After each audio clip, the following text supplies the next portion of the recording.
Pada suatu hari, hiduplah seorang petani rajin, ia bernama Toba. Sayangnya, ia gagal dalam panennya. Ia sangat lapar hingga ia memutuskan untuk pergi memancing.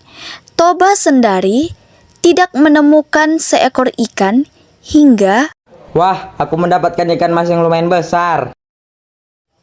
ia pun mendapatkan ikan mas yang lumayan cukup besar. Toba pun membawa ikan itu ke dalam rumah dengan hati yang senang karena ia bisa memasak ikan itu untuk makanannya. Aku taruh di mana ya ikan ini? Ya, aku taruh di ember itu saja. Toba pun memasukkan ikan itu ke dalam ember yang cukup besar. Untuk memasak ikan ini, aku harus mencari kayu bakar. Iya, kayu bakarnya tidak ada. Aku akan pergi mencarinya. Toba pun mencari kayu bakar ke dalam hutan-hutan. Selang beberapa jam, Toba pun pulang. Saat ia ingin mengambil ikannya dalam ember, betapa terkejutnya ia melihat ember yang tadinya berisi ikan mas menjadi koin-koin mas yang banyak. Hah? Ada apa ini? Di mana ikan masku? Ini koin-koin siapa? Lalu, Toba pun menuju kamarnya. Toba hari itu dibikin terkejut tidak karuan, karena di kamarnya ada seorang wanita yang sedang menyisir rambut di depan kaca. Kamu siapa? Aku adalah jelmaan ikan yang kamu tangkap tadi. Aku dikutuk oleh penyihir untuk menjadi ikan. Sahut wanita itu sambil berbalik badan.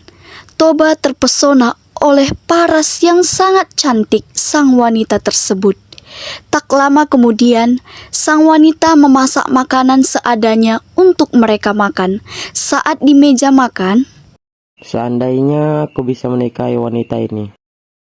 Kamu bisa saja menikahiku. Hah? Kau bisa mendengar kata hatiku? wanita itu hanya tersenyum manis. Tapi ada syaratnya kalau kamu ingin menikahiku. Ujar si wanita itu menatap lurus ke arah Toba. Toba pun menikahi wanita itu. Beberapa bulan kemudian, Toba ingin pamitan ke ladang untuk bertani kepada istrinya yang sedang hamil. Wahai istriku, aku ingin pergi ke ladang. Hati-hati di rumah ya istriku. Toba pun pergi dari sana. Beberapa bulan kemudian, istri Toba sudah melahirkan bayi laki-laki yang nakal. Dia tidak mau mendengarkan orang tuanya dan setiap hari hanya bermain saja dengan teman-temannya. Anak lelaki Toba diberi nama Samosir. Pada suatu hari, Samosir disuruh ibunya mengantarkan makanan ke ayahnya yang sedang bertani.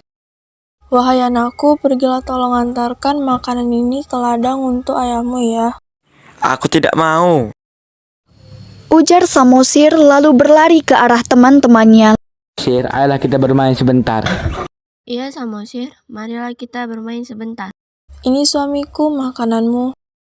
Kau tidak perlu capek-capek untuk mengantarkan makanannya istriku. Suruh sama saja untuk mengantarkannya. Tadi sudah aku suruh, tapi dia pergi bermain-main suamiku. Biarkan sajalah suamiku, dia sedang bermain-main. Wahai istriku, kau tidak bisa terus memanjakan anak kita. Nanti dia akan manja terus. Bersabarlah suamiku. Toba pun mengalah lalu memakan makanan yang dibawakan istrinya itu. Keesokan harinya, Samosir disuruh ibunya lagi mengantar makanan ke ayahnya itu, tapi Samosir tidak mau. Tetapi sang ibu tetap membujuk Samosir hingga ia menerimanya. Di perjalanan, Samosir diajak bermain bersama-sama dengan teman-temannya.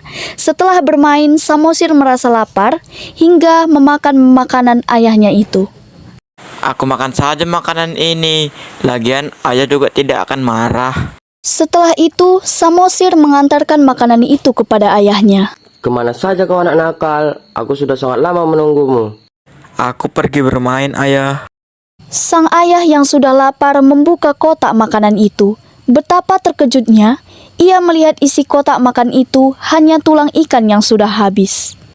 Dasar kau anak ikan, aku sudah lelah dengan sikapmu. Samosir yang sudah nangis hanya berlari ke arah rumahnya lalu mengadu ke ibunya. Ibu, aku dibilang anak ikan sama ayah, ibu. Apa?